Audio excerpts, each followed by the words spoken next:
आप देख रहे हैं दखौरपुर में हूँ अमन। इस समय हम एक गांव में मौजूद हैं और यहाँ पे सीआरपीएफ के रिटायर्ड जवान मौजूद हैं जो हर घर तिरंगा अभियान चल रहा है उसके बारे में इनसे जानना चाहेंगे और इनकी जीवन शैली क्या थी, बताइए। मेरा नाम राम प्रकाश दुबे है जी। ग्राम परसौना, पोस्ट जोगिया बुजुर्ग, थाना रुद्रपुर, जिला देवरिया का रहने वाला हूँ। फर्स्ट में मैं हाई स्कूल किया जी। हाई स्कूल फेल होने के बाद भी मैं यहाँ से आसाम चला गया। मेरे चाचा जो वहाँ रहते थे, दुलिया जाने में मैं भर्ती हो गया सीआरपीएफ में। भर्ती होने के बाद मैं ट्रेनिंग करने के लिए चेन्नई चला गया। जो पहले मद्रास था इस टाइम चेन्नई है, वहाँ पर ट्रेनिंग किया। ट्रेनिंग करने के बाद 1-1.5 साल तक मैं वहीं पर रह गया, चेन्नई में ही। उसके बाद 1.5 साल के बाद फिर मैं आसाम में आया अपने यूनिट में, 28 बटालियन में। वहाँ नौकरी करने के बाद फिर मैं चला गया मिजोरम। मिजोरम में 5 साल रहा। 5 साल वहाँ रहने के बाद फिर हम लोग आ गए सिक्किम में। सिक्किम में 3 साल रहे। सिक्किम से निकलने के बाद फिर हम आ गए दिल्ली में। दिल्ली रहे 3 साल। दिल्ली से निकलने के बाद फिर हम चले गए पंजाब। पंजाब में लमसम 3 साल रहे। पंजाब से निकलने के बाद फिर मैं स्वयं चला गया ट्रेनिंग सेंटर चेन्नई में। लमसम 17 साल वहाँ रहा ट्रेनिंग सेंटर में। वहाँ से निकलने के बाद फिर मैं केरल में चला गया, केरल में रहा। केरल से ही फिर हम आ गए छत्तीसगढ़ में। छत्तीसगढ़ के बालाघाट में रहे। वहाँ से झारखंड वगैरह मतलब पहाड़ी एरिया में नक्सलियों के साथ में गए। फिर यहाँ से निकले तो हम श्रीनगर चले गए। श्रीनगर में 4.5 साल, पौने 5 साल तक रहे। फिर वहाँ से हम आए लखनऊ में 3 साल के करीब रहे। मतलब प्रमोशन होने के बाद लखनऊ रहे और लखनऊ से ही रिटायर हो गए। लखनऊ से सर कितने सन 2006 में हुए होंगे रिटायर? 31 दिसंबर 2007 को रिटायर हुए थे आप। सर तो श्रीनगर आपकी पोस्टिंग हुई थी, उस समय क्या माहौल था वहाँ का? श्रीनगर का माहौल उस टाइम बहुत ख़राब था और अभी भी ख़राब है। जो भी फोर्स के जवान जाते हैं वो हर एक आदमी अपने जान को मतलब हथेली पर लेकर जाता है। कोई निकलता है उसका ये विश्वास नहीं कब बच कर आएगा या नहीं आएगा। बच कर आ गया तो वाह वाह है, नहीं आया तो भाई ऊपर भगवान को प्यारा हो गया। वही हाल छत्तीसगढ़ की थी। छत्तीसगढ़ में भी नक्सलाइट थी, मिजोरम में भी नक्सलाइट थी। खैर दिल्ली वगैरह पीसफुल है, इसमें कोई ये नहीं था। लेकिन सबसे डेंजरस इलाका कश्मीर है, छत्तीसगढ़ है। इस टाइम तो मिजोरम बहुत अच्छा हो गया, पीसफुल हो गया है। नहीं तो सबसे ख़राब इलाका मिजोरम था। त्रिपुरा था खराब, लेकिन आजकल त्रिपुरा भी तकरीबन ठीक हो चुका है, मिजोरम भी ठीक हो चुका है। लेकिन छत्तीसगढ़ और श्रीनगर दोनों अभी वैसे को वैसे ही हैं। वो फोर्स के भी आदमी मारे जा रहे हैं, सिविल भी मारे जा रहे हैं।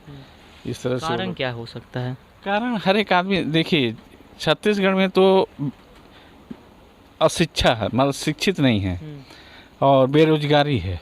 मान लीजिए मेरे को पेट भरने के लिए कुछ मिलेगा नहीं तो कुछ न तो मैं उल्टा पलटा करूँ, कहीं न कहीं से अपने परिवार को पालना है।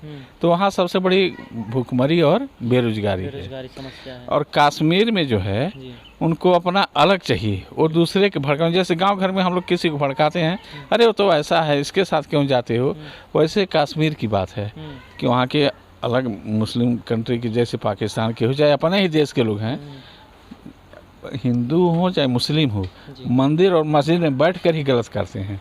वहाँ मस्जिद में जो हैं वो भड़काते हैं, अरे इनके साथ रहने से तो हमारे साथ दुर्व्यवहार करते हैं, हमें ऐसे देखते हैं। तो इस तरह से उनके दिल में वहम पैदा होता है कि बात सही है, यहाँ के हिंदू हमारे को सताते हैं, लेकिन कश्मीर में हिंदू क्या सताएंगे? वहाँ तो मुस्लिम की संख्या ज़्यादा, तो हिंदू को ही सताएंगे। वो हिंदू तो सता नहीं सकती, जहाँ जिसका वर्चस्व होगा वही सताएगा। अभी मान लीजिए हम यहाँ हिंदू ज़्यादा हैं और 4 घर मुसलमान हो, हमको क्या सताएगा? हम ही बेचारे को सताएंगे। उसी तरह से कश्मीर में हिंदुओं को ही मुसलमान सताते हैं। हम लोग जब गए थे तो एक से एक अच्छी मकान, हिंदुओं की चाहे ब्राह्मण की हो चाहे ठाकुर की हो सरदार की हो, अच्छी से अच्छी मकान बेचारे छोड़ के चले गए थे। उसको मुसलमान कब्जा कर लिए थे। लेकिन रहने के लिए जब फोर्स गए तो वो लोग भी खाली कर दिए, तो उसमें हम लोग रहने लगे। लेकिन वो कब्जा ज़्यादातर वो मुसलमान कर लिए थे उनकी मकानें। जो कश्मीरी पंडितों की बात होती थी सर, तो आप तो क्या इस पर आपकी क्या राय है? नहीं तो क्या पंडितों की या चाहे किसी की बात होगी तो उसमें तो सरकार को करना चाहिए ना।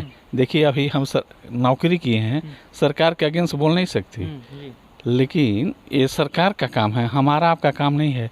अगर हम वहाँ ड्यूटी कर रहे हैं, आप बोलते हैं नहीं, अगर हमने आपको मार दिया तो मानव अधिकार लग गया, और आपने हमको मार दिया तो मानव अधिकार नहीं लगा, ऐसा क्यों? सोचना चाहिए हर एक आदमी को। दूसरे देश वाले चाहे कहीं से भी बोलते हैं फोर्स वालों ने मार दिया एक सिविलियन को, इस पर मानव अधिकार लगना चाहिए।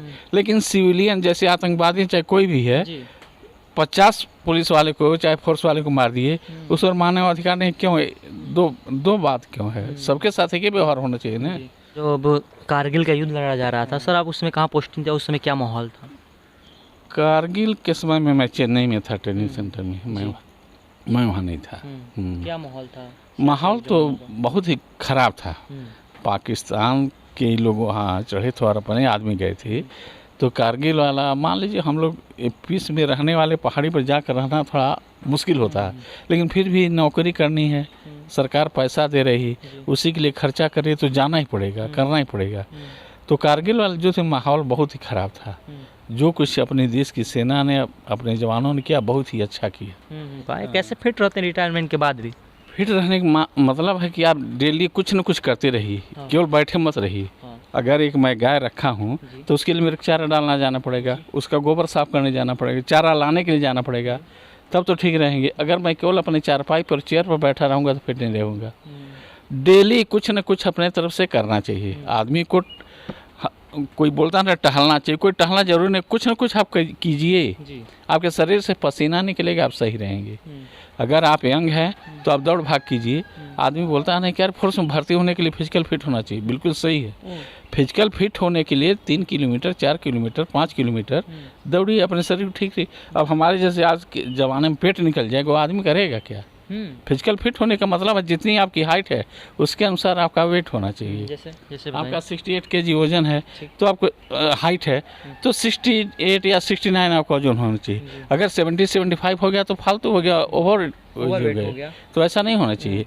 तो अपने को फिट रखने के लिए अपने को ठीक रहना पड़ेगा। अभी मान लीजिए मेरे को फिट रखने के लिए क्या है, डाइटिंग मत कीजिए, मतलब खाना बिल्कुल मत कीजिए, लेकिन आपको जहाँ 4 रोटी का भूख है 3 रोटी खाइए, 1 रोटी कम कीजिए। इस तरह से आपकी शरीर भी ठीक रहेगी और स्वास्थ्य भी ठीक रहेगा। सर आखिरी सवाल आपसे हमारा ये है कि सब आप मान लीजिए ड्यूटी पीरियड में कोई ऐसा युद्ध जो आपने देखी होगी, नक्सली हमला कोई भी ऐसा? नक्सली हमला तो छत्तीसगढ़ में देखे हैं, वो हम लोग साथ भी हुआ है, लेकिन ऊपर वालों के दया से मान लीजिए कैसे क्या हुआ था ऐसा। छत्तीसगढ़ में तो ये जैसे रोड बना है ना, इसके अंदर नक्सली क्या हो तो पहले से बम लगा कर रखे रहते हैं, माइनिंग कर देते हैं, मालूम नहीं होता, किसी गिट्टी जैसे उस टाइम रख देते हैं, उसका रिमोट द्वारा मान लीजिए यहाँ से 500 गज चाहे कुछ दूर लेकर बैठे रहते हैं। इधर से जब फोर्स जाएगी, गाड़ी जाएगी, तो अमूमन अब तो पैदल जाते हैं, रोड के ऊपर चलते नहीं, गाड़ी से नहीं चलते हैं।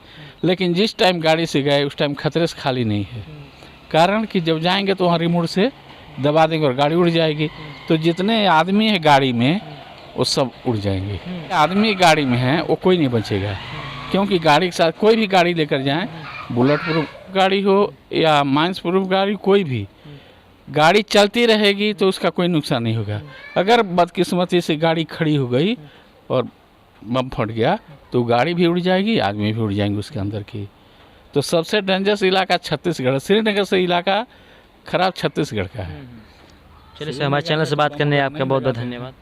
Thank you.